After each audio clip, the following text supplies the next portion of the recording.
This memorial has been set up for the Weathersby sisters and 2-year-old Camari to honor their lives. It says, "Rest well in the arms of Jesus." Police hunt for the unknown suspect responsible for the shooting deaths of a toddler and 2 women. Community members say they are heartbroken and outraged. No, I don't know the family, but I do believe that the heart of all of us should be with this family. Humanity is what brings us together as a whole. In this, it's no words. Candace Crump of Jackson set up a memorial outside the home on Queen Alexandria Lane, where police say 30-year-old Erica Weathersby, It was devastating just to hear about 3 lives lost at once, and then for one to be a baby, a toddler. It was the least that I could do. That same disbelief is a mother, her sister, a 2-year-old boy. All 3 found dead inside the same house on the same night. It happened just after 9:15 on a Saturday evening, June 27, 2026, on Queen Alexandria Lane in Jackson, Mississippi. A call came in reporting a shooting. When officers arrived, they found 3 victims inside the home. All 3 had been shot multiple times. The victims were identified as 25-year-old Keyana Weathersby, her 30-year-old sister Erica Weathersby, and Keyana's 2-year-old son, Camari Givens. Keyana was his mother, Erica was his aunt. The 3 of them spent their final hours together, inside a house that should have been the one place all of them were safe.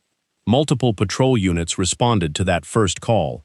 Within minutes, the block was cordoned off and the Hinds County Coroner's Office was called to the scene alongside them.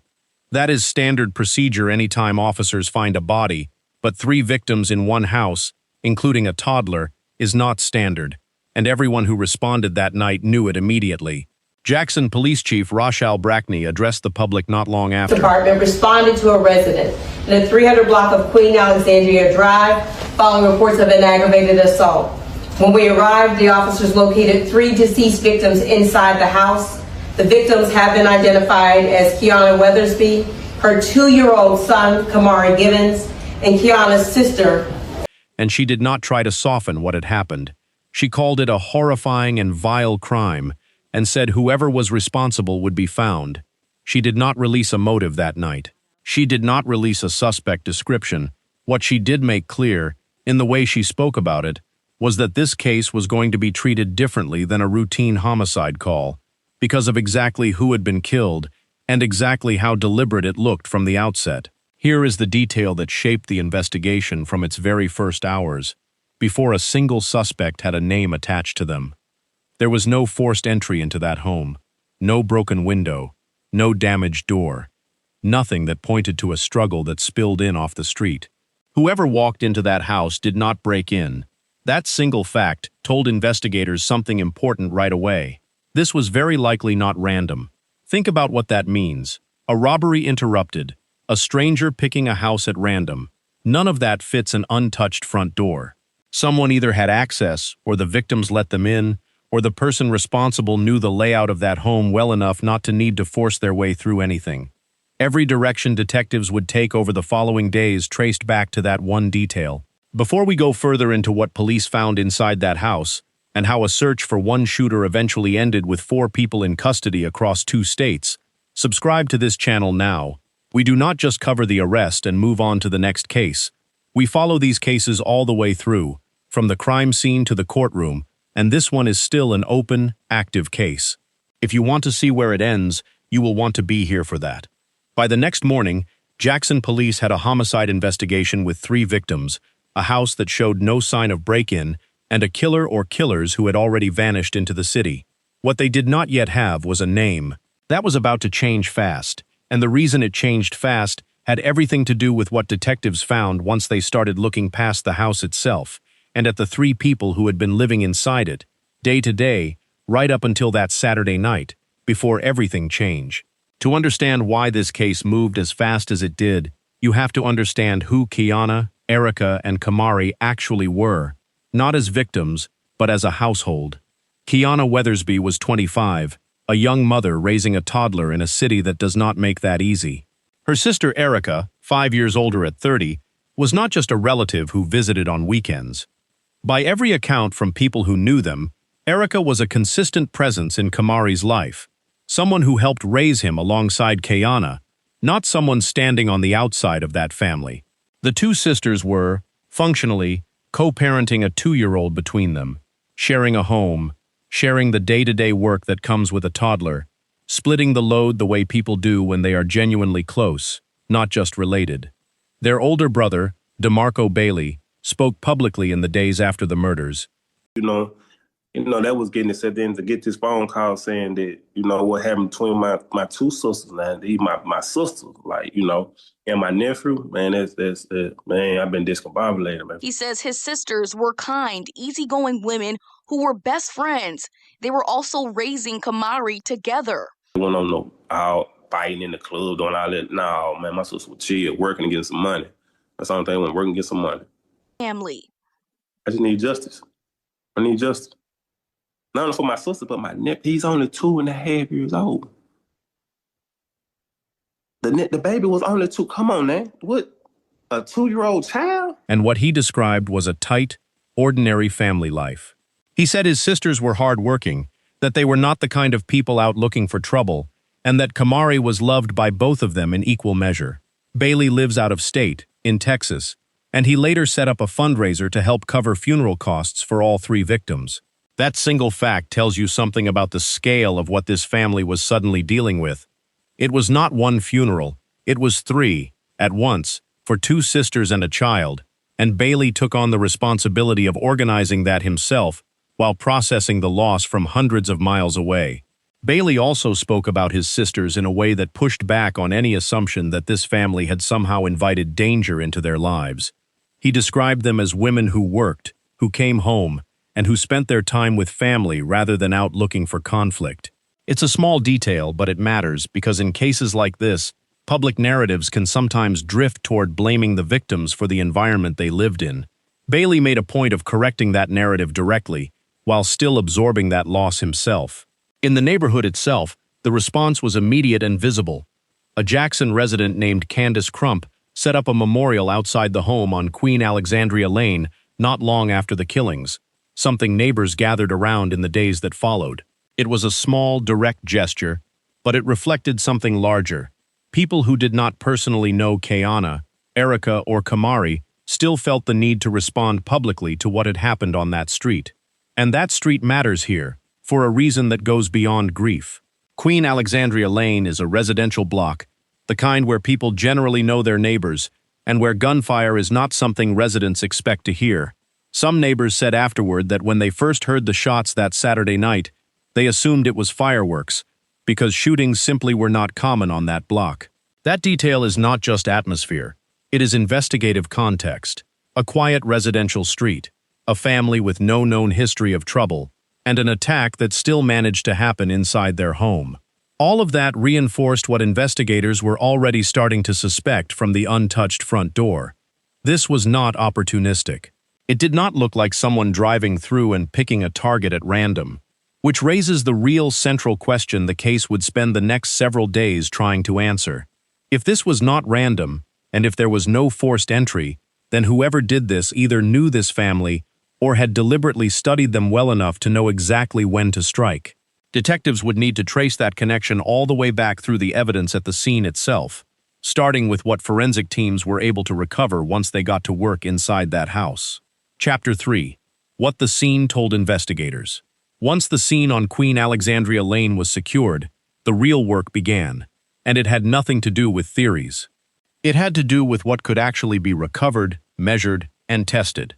Crime scene investigators moved through the house methodically, documenting everything before anything was touched or moved. Shell casings were photographed exactly where they landed, then collected and logged. The position of each casing matters, because it tells investigators roughly where the shooter was standing when each shot was fired. Combined with entry angles, that allows a trajectory analysis, essentially a reconstruction of where the shooter or shooters were positioned relative to each victim, and whether the shots came from one location or multiple positions in the house. That distinction alone can tell investigators whether they are looking for one person or more than one. Alongside that, technicians collected biological evidence throughout the home. That includes anything that could carry DNA, from blood evidence to any material a suspect might have left behind without realizing it. All of it was cataloged and sent to a crime lab for analysis, a process that takes time, but which builds a scientific record that does not depend on witness memory or shifting statements later on. This is often the least visible part of any homicide investigation, and also the part that ultimately carries the most weight once a case reaches a courtroom, because physical evidence does not change its story the way people sometimes do under pressure. The Hinds County Coroner's Office worked in parallel with the scene team. Their role was to formally confirm cause of death for each victim, and their findings backed up what the scene already suggested. All three victims, Keyana Weathersby, Erica Weathersby, and Camari Givens, had been shot multiple times. That confirmation matters procedurally, because it is the coroner's official finding, not just a police description, that becomes part of the evidentiary record used later in court. While the scene itself was being processed, investigators noticed something missing. The family's car, a red 2020 Mitsubishi Mirage, was gone from the property. That detail turned out to be one of the most useful pieces of the entire case, and here's why. Taking a vehicle after a triple homicide is not an impulsive act. It requires someone who has already finished what they came to do, who is thinking clearly enough to plan an exit, and who has made a deliberate decision that leaving on foot is not good enough. In other words, the missing car was not a random detail, it was evidence of intent, and it was also, unknowingly to whoever took it, a rolling piece of forensic evidence that they had just driven away from the scene themselves. This is where the investigation expanded beyond the immediate crime scene team. Leading the homicide investigation was Detective Terrence Jackson, who oversaw how tips, evidence, and leads were assembled into an actual case file.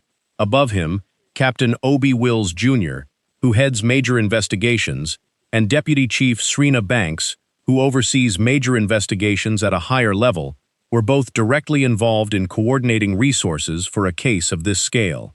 And because the investigation quickly began pulling in federal resources, TFO Brian Bamford, a Jackson officer assigned to the FBI's Violent Crime Task Force, became part of the team as well, giving investigators access to federal forensic and technical resources that a local department would not otherwise have on hand. That mattered most when it came to the missing vehicle. Vehicle forensics is more thorough than most people realize. A steering wheel can hold fingerprints even after being wiped down carelessly. A headrest or seatbelt can hold DNA from skin contact. Carpet and floor mats can hold shoe prints, and fibers from clothing can transfer onto seats and door panels. Every one of those pieces, on their own, might not mean much. Together, they can place a specific person inside a specific vehicle at a specific time, which is exactly the kind of evidence that holds up in court, far better than a witness saying they think they saw someone. It is slow work, and it rarely makes headlines the way an arrest does, but it is often the difference between a case that gets solved and one that stalls out for months. On June 28th, the day after the murders, that vehicle was found. It was recovered at Manhattan Park in North Jackson, abandoned and unoccupied. No suspects were near it. No one was arrested on the spot, but its condition told investigators something useful on its own. It had been left in a public space, not hidden, not torched, not stripped for parts. That suggested whoever left it there was not thinking long-term about covering their tracks. They were thinking about distance, about putting space between themselves and the scene as quickly as possible. From that point forward, the vehicle became the center of the investigation. It was transported for full forensic processing, with FBI assistance, while detectives simultaneously worked the human side of the case, following up on tips coming in from the public. Investigators now had physical evidence from the scene itself, a confirmed cause of death for all three victims, and a vehicle that had the potential to place specific people inside it. What they still did not have was a name. That evidence gap would not last much longer. By June 29th, 2 days after the murders, the investigation had two separate streams of information converging at the same time, and that convergence is what moved this case from an open question to an active arrest. The first stream was community tips. Once word of the killings spread through Jackson, people started calling in. Some had seen the stolen vehicle before it was recovered.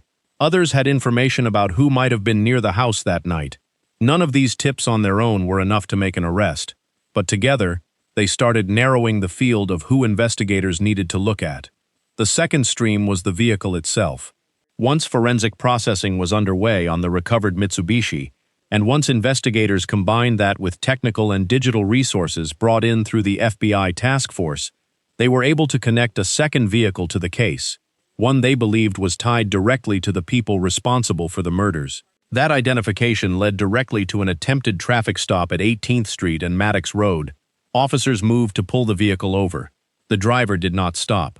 What followed was not a prolonged chase through the city. Officers were able to safely box in the vehicle and take 2 people into custody without further incident. No one was injured. No shots were fired during the stop itself. It ended the way investigators need these situations to end, with the vehicle secured and the people inside it in custody. The 2 men taken into custody were identified as Cornelius Carter and Jordan Carter, both 28 years old. It's worth clarifying immediately that despite sharing a last name, the 2 are not related. That distinction matters, because early reporting on cases like this can create confusion when 2 suspects share a surname, and getting that detail wrong changes how the public understands the relationships involved in the crime. Both men were charged with capital murder. Cornelius Carter faced an additional charge, being a convicted felon in possession of a firearm, a charge that exists specifically because his criminal record legally barred him from having a weapon at all. That detail becomes relevant later because it speaks directly to the criminal history the court would consider when deciding whether to grant either man bond. It also tells you something about how this case was building. Investigators were not just trying to prove who was in the car. They were building separate independent charges tied to each piece of evidence they recovered, so that the case would not rest on a single point of failure. During the stop, officers recovered 3 firearms from inside the vehicle, all located in the back seat. Investigators have been clear that identifying whether any of those specific weapons were used in the killings is a separate process, one that runs through ballistics testing at the crime lab, comparing recovered shell casings from the scene against each weapon. That process takes time, and at this stage, investigators were not making claims about which gun did what. They had 3 weapons, 3 suspects potentially connected to a triple homicide, and a testing process still underway to establish a direct forensic link. Both Carter and Carter appeared in court and were denied bond. The reasoning given was direct. The judge cited their status as a known danger to the community, along with prior convictions that included aggravated assault, and, in at least one case, aggravated assault involving a police officer. In practice, that means the court determined that releasing either man before trial posed a risk the system was not willing to take, given their documented history of violence.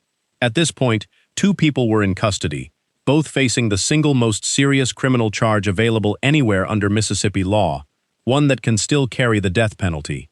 It would have been easy, watching this unfold in real time, to assume the case was effectively finished. 2 suspects arrested within 48 hours of a triple homicide is a fast resolution by any standard, but investigators did not treat it that way, and neither should we. Because the vehicle these 2 men were driving, and the way this crime had been carried out, both pointed toward more people being involved than just the 2 now sitting in a jail cell. This is usually the point where most coverage of a case like this stops. 2 arrests, a press conference, a headline, and on to the next story. That is not what happened here, and it is not what we're doing in this video either. What comes next is the part of this case that actually explains why it happened, not just who was arrested for it. And that detail changes how you understand everything that came before it. Chapter 5. The Getaway Driver. Days after Cornelius Carter and Jordan Carter were taken into custody, investigators made a 3rd arrest, and this one changed the shape of the entire case. Michaela Young, 25 years old, was arrested and charged with capital murder. But her alleged role in this case looked different from the 2 men already in custody, and that difference is worth walking through carefully, because it's where the case stops being just a story about who pulled a trigger and starts being a story about how the law treats everyone involved in a crime, not just the person who fired the weapon. According to investigators, Young is accused of driving Cornelius Carter and Jordan Carter to the home on Queen Alexandria Lane. She is not accused of entering the house. She is not accused of firing a weapon. What investigators allege is that she knew, before they arrived, that the plan was a robbery. And according to that same account, When she heard gunfire coming from inside the house, she drove away, leaving the two men behind at the scene. That single alleged detail, hearing gunshots and leaving, rather than calling for help or intervening, is central to why she now faces the same charge as the two men accused of the shooting itself. Here's the legal principle at work, and it's worth understanding clearly, because it explains a lot about how prosecutors build cases like this. Under Mississippi law, a person does not need to pull a trigger to be charged with capital murder. If someone knowingly participates in a crime, aware that it could turn violent, and that crime results in a death, the law can hold them equally responsible as the person who committed the killing itself. This is sometimes called accomplice liability, and it exists specifically for situations like the one prosecutors allege happened here. Driving two people to a robbery, knowing what they intended to do, can be enough to carry the same legal weight as the robbery itself, turning fatal. It does not matter, under this legal framework, whether the getaway driver anticipated that anyone would actually be killed. What matters is whether they knowingly took part in setting a violent crime into motion. That is a much lower bar than most people assume, and it is precisely why prosecutors are able to pursue the same charge against someone who, by the state's own account, never stepped inside the house. This is also the point in the investigation where a working motive started to take shape publicly for the first time. Investigators have described the attack as targeted, not random, from the very first days. What Young's alleged role adds is a specific frame for that targeting. Not a personal dispute between the victims and their killers, not random violence that escalated without direction. A robbery, allegedly planned in advance, that ended in the deaths of 3 people. It's important to be precise here. This is the working theory investigators have pointed toward through the charges filed and the statements made in court, not a confirmed motive presented as settled fact. That distinction matters, and it will likely be tested and clarified further as the case moves toward trial. If it holds up as prosecutors present it, it also reframes the entire earlier part of this case. A quiet street, no forced entry, and a family with no apparent history of conflict was not enough, on its own, to explain why this specific house was chosen that night. A planned robbery, allegedly involving people who already knew something about the household, closes that gap far more directly than any theory investigators had access to in the first 48 hours. Young made her initial court appearance shortly after her arrest, standing before a judge to hear the charge formally read against her. Like Cornelius Carter and Jordan Carter before her, she was denied bond. With her arrest, 3 people were now in custody, all facing capital murder charges, all held without the possibility of release, while the case against them continued to develop. But even with 3 suspects in custody and a working motive now on the table, investigators were clear that the case was not finished. There was still someone else they believed was connected to what happened inside that house, and finding that person was going to take the investigation somewhere none of the local arrests had gone yet, across state lines entirely, past a border most local investigations never have to cross.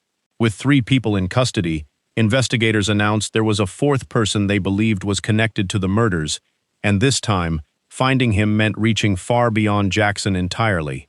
The 4th suspect was identified as Devone Modecure, 32 years old.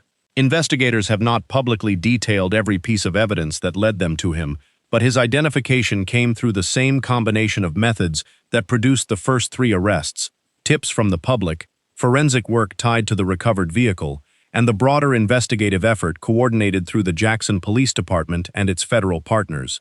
That combination of local tips and federal resources is worth noting because it reflects how modern homicide investigations actually function. It is rarely one dramatic breakthrough. It is usually a slow accumulation of smaller pieces, a name from a tip line, a data point from a vehicle, a lead passed along from a federal database, until enough of them point in the same direction to justify an arrest warrant. By the time his name surfaced, he was no longer in Mississippi. Modecure was located over 1,000 miles away, in Forney, Texas, a small city outside Dallas. His arrest was carried out by the U.S. Marshals Service, working alongside Texas state law enforcement. He was taken into custody without incident and held in Kaufman County, Texas, on a capital murder charge originating out of Mississippi. From there, the case moved into extradition, a process that is often glossed over in true crime coverage, but is worth actually explaining, because it's not as simple as putting someone on a plane. Extradition requires the requesting state, in this case Mississippi, to formally request the return of a suspect held in another state. That request has to go through legal channels in both states, verifying the charges, confirming identity, and satisfying the legal requirements each state has for transferring someone in custody across state lines. In many cases, a suspect can fight extradition, which extends the process by weeks or even months. Forcing the requesting state to prove its case is sound enough to justify the transfer before a judge in the state where the suspect was captured. Moticure was arrested on July 1st. It took until July 15th for him to actually be extradited back to Mississippi, and he made his initial court appearance in Jackson the following day, on July 16th. 2 weeks, start to finish, which is actually a relatively efficient timeline for an interstate extradition of this kind, and suggests he did not mount a prolonged legal fight against being returned to face the charges. At that initial appearance, the charges against Moticure were laid out, and they were, by a significant margin, the most extensive of any defendant in this case. He was charged with 3 separate counts of capital murder, one for each victim, rather than a single combined charge. Beyond that, prosecutors added charges of armed robbery, aggravated assault, auto theft, burglary of an occupied dwelling, and being a felon in possession of a firearm. That charge sheet tells its own story about how prosecutors view his alleged role in what happened. 3 individual counts of capital murder, rather than one, suggests prosecutors are treating each death as a distinct charge to be proven on its own, which also means each count could theoretically be argued and decided somewhat independently at trial. The burglary and armed robbery charges tie directly back to the motive investigators had already pointed toward through Michaela Young's case, a robbery that turned into a triple homicide. And the auto theft charge connects him to the same missing vehicle that had been central to the investigation from its very first days, the same vehicle whose recovery at Manhattan Park had kicked off the forensic process that eventually led detectives outward from Jackson entirely. Taken together, the charges against Moticure suggest prosecutors believe he was not a peripheral figure in this case, but someone directly tied to both the planning and the physical evidence connected to all 3 deaths. Moticure was denied bond at his initial appearance, consistent with how the court had already handled the 3 suspects arrested before him. With his arrest and extradition complete, the total stood at 4 people in custody: Cornelius Carter, Jordan Carter, Michaela Young, Devone Moticure, all 4 facing capital murder charges. All 4 denied bond. What had started as a single homicide call on a quiet residential street had become a case spanning 2 states, involving federal law enforcement and resulting in 4 separate prosecutions moving forward at the same time. 4 arrests in just roughly a month is fast for a case this complex, but an arrest is not a resolution. What happens next inside the courtroom itself determines whether any of it actually holds up. As of now, the case has not moved to trial. Cornelius Carter, Jordan Carter, Michaela Young, and Devone Moticure remain in custody in Hinds County, all held without bond, all facing capital murder charges. No trial date has been publicly set for any of them. It's worth explaining exactly what capital murder means in Mississippi, because the term gets used loosely in a lot of coverage, and the actual legal weight of it matters. In Mississippi, capital murder is the most serious homicide charge available, applied in cases involving specific aggravating circumstances, and it is the one charge that legally opens the door to the death penalty. Those aggravating circumstances can include things like the crime occurring during another serious felony, which is relevant here given the robbery allegations tied to this case, or, depending on the specifics, the age or vulnerability of a victim. That does not mean the death penalty will be sought. Prosecutors have not announced whether they intend to pursue it against any of the 4 defendants, and that decision typically comes later in the process, often closer to trial, after prosecutors have fully reviewed the strength of the evidence against each individual defendant. What it does mean, right now, is that the legal stakes in this case are as high as Mississippi law allows, for all 4 people charged, including the one who investigators say never entered the house. From here, the process moves through several stages before anything resembling a verdict. Pre-trial hearings will continue, where both prosecution and defense argue procedural issues, evidence admissibility, and motions that shape what a jury will eventually be allowed to see and hear. Evidence review continues alongside that, including the ballistics testing on the recovered weapons and the full forensic workup on the vehicle, both of which take time to finalize into reports that can be presented in court.